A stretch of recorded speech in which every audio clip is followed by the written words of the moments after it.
WNA masuk Indonesia pakai visa tinggal terbatas, izin tinggalnya ITAS ya. Halo guys, ketemu lagi seperti biasa masih sama aku Diva. Sebelumnya kan aku udah pernah bahas tentang ITK ya dan perpanjangan ITK juga atau izin tinggal kunjungan.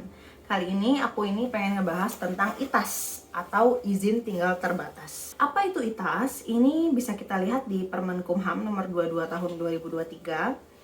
Izin tinggal terbatas adalah izin yang diberikan kepada orang asing untuk tinggal dan berada di wilayah Indonesia untuk jangka yang terbatas.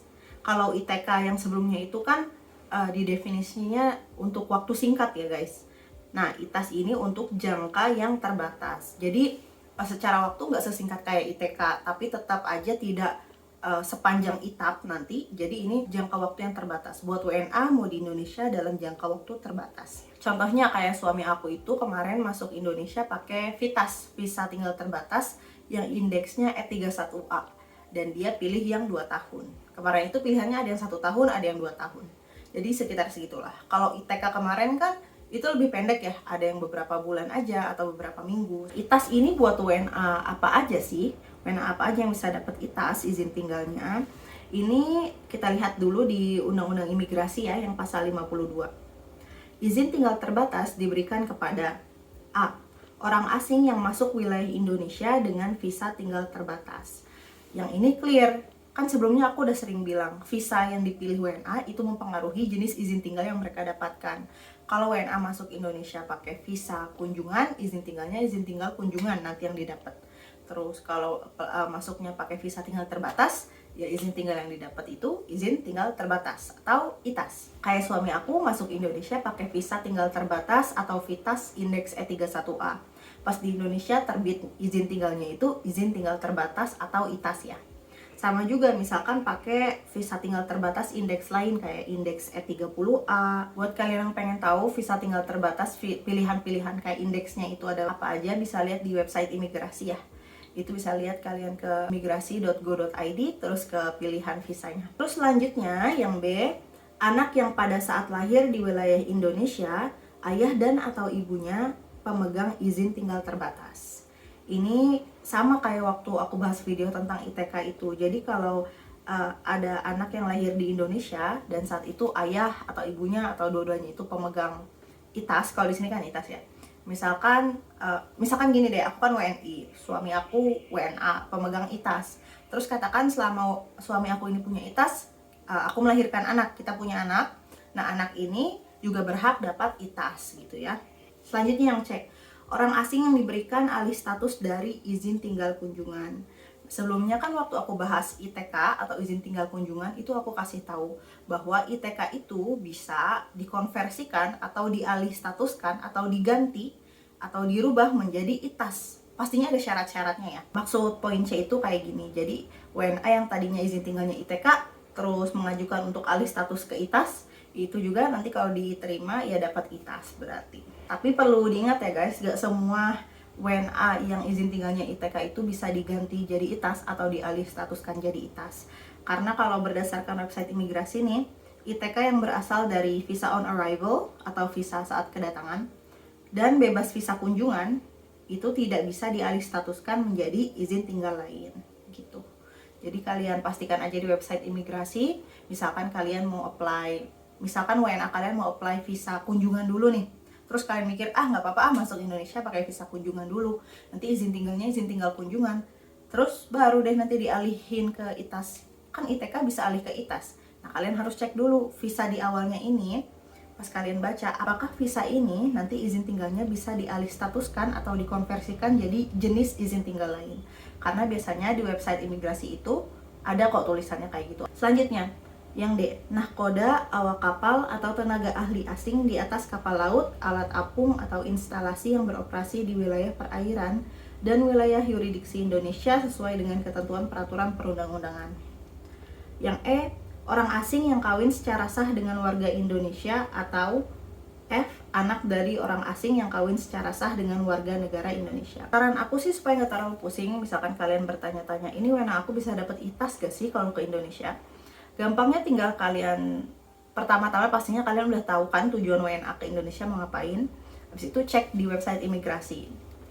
visa yang paling cocok visa apa, kayak gitu. Kalau emang pengen dapat izin tinggal terbatas, berarti masuk Indonesia pakai visa tinggal terbatas aja biar mudah. Misalkan WNA ini pengen ke Indonesia buat belajar atau sekolah, itu kan ada visa tinggal terbatas yang indeks E30A misalkan. Ini kan berarti jenis visa tinggal terbatas. Taunya gimana? Kalian bisa lihat aja di bawah sini di penjelasannya. Visa tinggal terbatas untuk gitu. Dan memang biasanya kalau indeksnya E itu visa tinggal terbatas ya guys. Kalau indeksnya C, D, terus ada lagi B, F, A juga deh, itu visa kunjungan. Aku pernah bahas ini di video sebelumnya, kalian cek aja. Jadi kalau udah masuk Indonesia pakai visa tinggal terbatas, mau indeksnya E30A, E31A, atau yang lain-lain, kalau ini termasuk visa tinggal terbatas, nanti di Indonesia yang terbit itu izin tinggal terbatas atau ITAS. Gimana dapatnya ITAS ini? Kalau pengalaman aku kemarin itu sekalian waktu apply visa di awal ini udah sepaket.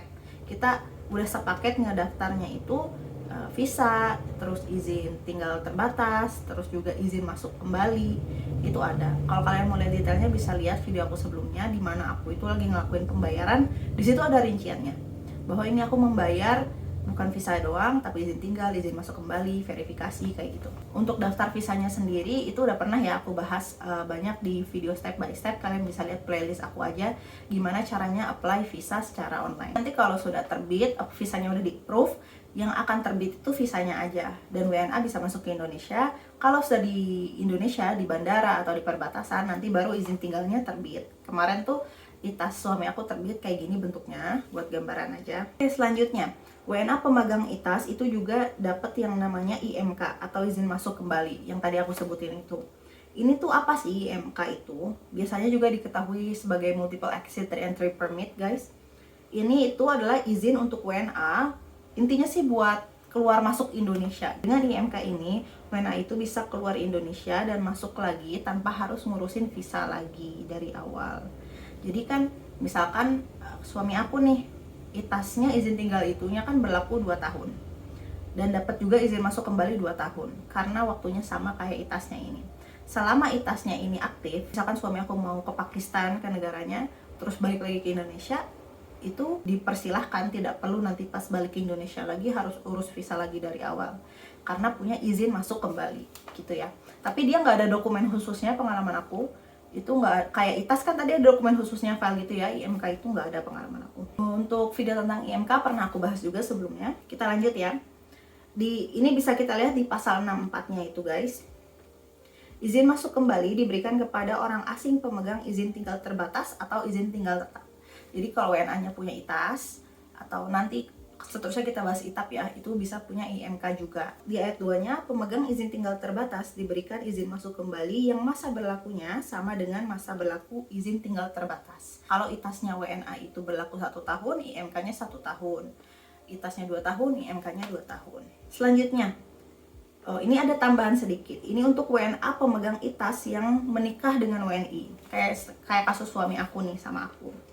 Ada kelebihan buat kita nih guys. Di pasal 141-nya. Di yang poin B.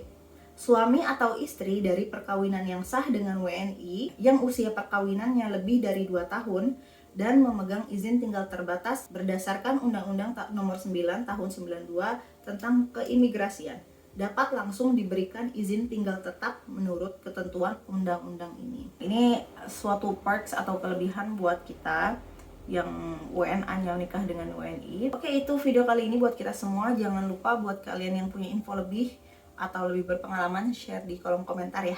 Kita ketemu lagi next time. Selamat.